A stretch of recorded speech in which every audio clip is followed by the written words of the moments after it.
సుకుమార్. ఇప్పుడు ఈ పేరు దేశవ్యాప్తంగా మారుమోగిపోతోంది. 'పుష్ప-2' సినిమా తర్వాత సుకుమార్ ఎవరు అంటూ గూగుల్లో దేశవ్యాప్తంగా సెర్చ్ చేస్తున్నారు. క్యూట్ లవ్ స్టోరీలతో తన లవ్లో పడేలా అభిమానులను మలుచుకొని, లాజిక్ సినిమాలతో వావ్ అనిపించుకుంటూ, మాస్ కమర్షియల్ సినిమాలతో అదరగొట్టేస్తూ, టాలీవుడ్ టాప్ డైరెక్టర్స్లో ఒకడిగా తన పేరును నిలుపుకున్న 'లెక్కల మాస్టర్' సినిమాలు తీయడం మానేయాలి అనుకున్నాడట. కానీ యూఎస్ఏలో తనకు వచ్చిన క్రేజ్ చూసుకొని ఇక నుంచి మంచి సినిమాలు చేయాలని అనుకున్నాడట సుక్కు. ఆ తర్వాత తన స్టైల్ మార్చుకొని ఐకానిక్ సినిమాలు తీస్తూ టాలీవుడ్ కాదు దేశంలో టాప్ డైరెక్టర్గా పేరు తెచ్చుకున్న సుకుమార్ సినిమాలను తీయడం ఎందుకు మానేయాలి అనుకున్నాడు? ఆ సినిమా ఏంటి? అసలు సినీ పరిశ్రమలో సుక్కు తన లైఫ్ ఎలా స్టార్ట్ చేశాడో తెలుసుకుందాం. సుకుమార్ పూర్తి పేరు బన్రెడ్డి సుకుమార్. జనవరి 11, 1970న డాక్టర్ బిఆర్ అంబేడ్కర్ కోనసీమ జిల్లా రాజోలులోని మలికిపురం మండలం మట్టపర్రు గ్రామంలో తిరుపతి నాయుడు, వీరవేణి దంపతులకు జన్మించాడు. చిన్నప్పటి నుంచే పుస్తకాలు చదవటమంటే ఇష్టం ఉన్న సుకుమార్ స్కూల్ డేస్ నుంచి కవితలు రాయటం, సినిమా స్క్రిప్ట్స్ రాయటం చేసేవాడు. వీటిపై ఎంత ఇంట్రెస్ట్ ఉందో లెక్కలన్నా కూడా సుకుమార్కి అంతే ఇష్టం. ఈ ఇష్టంతోనే తను కాలేజీలో చదివే టైంలో మ్యాథ్స్ చెప్పటానికి లెక్చరర్ లేకపోవటంతో తన ఊరి నుంచి 10 మైళ్ళ దూరం వెళ్లి వేరే లెక్చరర్ దగ్గర నేర్చుకునేవాడు. ఇలా డిగ్రీ మొదటి సంవత్సరం పూర్తయ్యేసరికి లెక్కల మీద మంచి పట్టు సాధించిన సుక్కు తర్వాత తనే జూనియర్లకు నేర్పించటం మొదలుపెట్టాడు. ఒకవైపు చదువుకుంటూ రాజోలులో ట్యూషన్లు చెప్పేవాడు. ఇలా ఆ తర్వాత 1998లో కాకినాడలో ఓ కాలేజీలో లెక్చరర్గా చేరి లెక్కల పాఠాలు నేర్పేవాడు. ఇలా నెలకు 75,000 రూపాయల వరకు జీతం తీసుకునేవాడు సుక్కు. మంచి ఉద్యోగం ఉన్నప్పటికీ సుక్కు మనసు మాత్రం సినిమాల వైపు లాగుతుండేది. ఇలా సినీ రంగంపై ఉన్న ఆసక్తితో 2000లో సినిమాల్లో తన అదృష్టాన్ని పరీక్షించుకోవాలని నిర్ణయించుకున్నాడు. వెంటనే తన తండ్రితో మాట్లాడి చిత్ర పరిశ్రమలో అడుగుపెట్టాడు సుక్కు. ఇలా సినీ పరిశ్రమకు వచ్చిన సుక్కు మొదట్లో ఎడిటర్ మోహన్ దగ్గర సహాయకుడిగా పనిచేశాడు. ఆ తర్వాత సుకుమార్ మొదటిగా వివి వినాయక్ దగ్గర అసిస్టెంట్ డైరెక్టర్గా పనిచేయటం మొదలుపెట్టాడు. ఇలా సుక్కు మొదటి గురువు మన వివి వినాయక్. ఇలా దిల్ సినిమాకు అసిస్టెంట్గా పనిచేసినందుకు నెలకు 500 రూపాయలు జీతం అందుకునేవాడు సుక్కు. నెలకు 70,000కు పైగా జీతం తీసుకున్న సుక్కు 500 జీతానికి అసిస్టెంట్గా చేరడమంటేనే మనం అర్థం చేసుకోవచ్చు సినిమాలపై సుక్కు ఎంత ఆసక్తిగా ఉన్నాడు అనేది. ఇలా ఈ సినిమా టైంలోనే దిల్ రాజుకు సుక్కు బాగా క్లోజ్ అయ్యాడు. ఇలా మాటల్లో దిల్ రాజు ఈ దిల్ సినిమా సక్సెస్ అయితే నీకు డైరెక్షన్ ఛాన్స్ ఇస్తా, కథ సిద్ధం చేసుకో అని మాటిచ్చారు. ఆ సినిమా మంచి విజయం సాధించటంతో పాటు రాజుని దిల్ రాజుగా మార్చేసింది. ఆ విజయోత్సాహంలో ఉన్న దిల్ రాజు సుకుమార్ చెప్పిన కథ విన్నారు. బాగుంది, కానీ కమర్షియల్గా హిట్ కాదేమో అన్నారట దిల్ రాజు.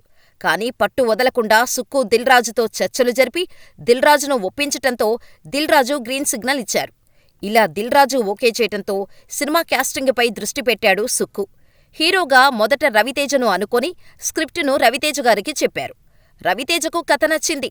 కానీ కొన్ని కారణాలతో ఆయన రిజెక్ట్ చేయటంతో ప్రభాస్ని అనుకున్నారు. కానీ అప్పటికే మరో 2 సినిమాలతో ప్రభాస్ బిజీగా ఉండటంతో సినిమా చేయలేకపోయాడు ప్రభాస్.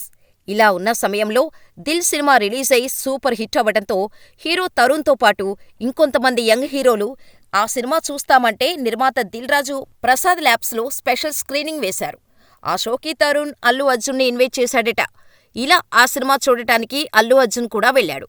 అలా ఐకాన్ స్టార్ నిర్మాత దిల్ రాజు, దర్శకుడు సుకుమార్ కంట్లో పడ్డాడు.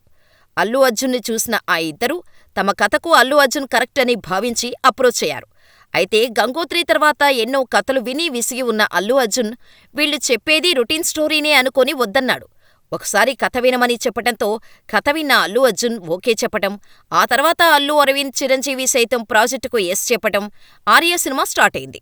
ఈ సినిమాకు సీతమ్మ వాకిట్లో సిరిమల్లె చెట్టు దర్శకుడు శ్రీకాంత అడ్డాల సహాయ దర్శకుడిగా పనిచేశారు. ఇలా 2004లో ఆర్య రిలీజ్ అయి మంచి విజయం సాధించింది. ఆ తర్వాత రెండో చిత్రం హీరో రామ్ పోతినేనితో జగడం తీసిన సుక్కుకి ఆ సినిమా పెద్ద దెబ్బ కొట్టింది. టేకింగ్ పరంగా వైవిధ్యం చూపి విమర్శకుల ప్రశంసలు అందుకున్నాడు. ఇలా ఆ తర్వాత మూడవ చిత్రం ఆర్య 2 అల్లు అర్జున్తో చేయగా ఆ సినిమా కూడా డిజాస్టర్ అయింది. ఇలా ఆ తర్వాత సుక్కు 100% లవ్ చిత్రాన్ని అక్కినేని నాగచైతన్యతో సరికొత్త కథతో యూత్ని బాగా ఆకట్టుకునేలా తీశాడు. ఆ సినిమా మంచి విజయాన్ని అందుకుంది. ఇలా ఆ తర్వాత 2014లో సుకుమార్ ఎన్నో ఆశలతో మహేష్ బాబుతో 'వన్ నేనొక్కడినే' చిత్రాన్ని తీశాడు. ఈ సినిమా భారీ డిజాస్టర్ అయింది. అయితే ఈ సినిమా బాగుంటుంది. కానీ అప్పుడున్న ప్రేక్షకుల ఆలోచన తీరుకు భిన్నంగా ఉండటం వల్ల ప్రేక్షకుడి అంచనాలను అందుకోలేక ఫ్లాప్ అయింది. కావాలంటే మీరు కూడా ఒకసారి చూడండి. మీరు కూడా ఇదే మాటంటారు. ఈ సినిమా ఫ్లాప్ కావటంతో సుకుమార్ సినిమాలు చేయకూడదని అనుకున్నాడట. కానీ 'వన్ నేనొక్కడినే' సరికొత్త ప్రయోగం యూఎస్ఏ వారికి బాగా కనెక్ట్ అయింది. అక్కడ ఈ సినిమా మంచి రికార్డులను క్రియేట్ చేయడం, మంచి వసూళ్లను రాబట్టడంతో తాను మరొకసారి మంచి సినిమాలు చేయాలని అనుకున్నాడట. ఈ విషయాన్ని సుక్కునే game changer movie pre release ఈవెంట్లో యూఎస్ఏలో చెప్పాడు. ఇదిలా ఉండగా 'నాన్నకు ప్రేమతో' సినిమాతో ఎన్టీఆర్కి ఒక సరికొత్త లుక్ ఇచ్చి ఫ్యాన్స్ని ఇంప్రెస్ చేయడమే కాక తన లాజిక్స్తో సినిమాని అదరగొట్టేశారు. ప్రతి కొడుకు నాన్నకు ప్రేమతో అని పాడేలా చేశాడు సుక్కు. ఇలా ఈ సినిమా సూపర్ హిట్ అయింది. ఇండస్ట్రీలో సినీ అభిమానులు సుకుమార్ లవ్ స్టోరీలకు ఫేమస్ అని ముద్ర వేసేశారు.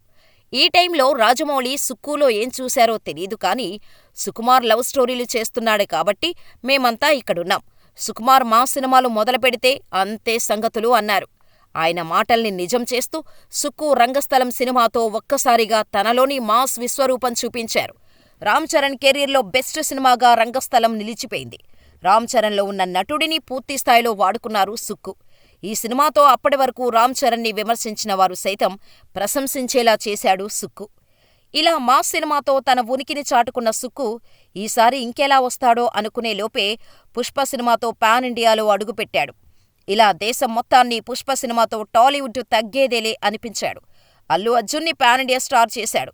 ఇప్పటివరకు ఏ టాలీవుడ్ హీరో సాధించలేని national best actor award Allu Arjun సాధించాడంటే అల్లు అర్జున్తో ఆ రేంజ్లో సుకుమార్ యాక్టింగ్ చేయించారు. ఆ తర్వాత పుష్ప 2తో వచ్చి అస్సలు తగ్గేదేలే అంటూ తన ఉనికిని చాటుకున్నాడు సుక్కు. ఇలా అల్లు అర్జున్తో డైరెక్టర్ కమ్ రైటర్గా జర్నీ షురూ చేసిన సుకుమార్ మళ్లీ బన్నీతోనే పుష్ప ఫ్రాంచైజీ తెరకెక్కించి గ్లోబల్ స్టార్ డైరెక్టర్ ఇమేజ్ను క్రియేట్ చేసుకున్నాడు. ఇప్పుడు పుష్ప ది రూల్తో దండయాత్ర చేసి గ్లోబల్ బాక్సాఫీస్ని షేక్ చేశాడు. ఇంత కీర్తిని గడించిన సుకుమార్ 'వన్ నేనొక్కడినే' సినిమాతో సినిమాలు తీయడం ఆపేసి ఉంటే ఈరోజు తెలుగు సినీ పరిశ్రమ నేషనల్ అవార్డు కొట్టే ఛాన్స్ మిస్ అయ్యేది. అల్లు అర్జున్ ఐకాన్ స్టార్ అయ్యేవాడు కాదేమో. సుక్కు ఆ రోజు సినిమాల నుంచి రిటైర్ అవ్వకపోవడం ఈరోజు చరిత్ర గుర్తించే స్థాయికి చేరుకున్నాడు సుక్కు. ఇక ప్రస్తుతం రామ్ చరణ్తో మరో సినిమా చేయటానికి సన్నాహాలు చేసుకుంటున్నాడు సుక్కు. ఇదండి మన స్టార్ డైరెక్టర్ సుక్కు స్టోరీ.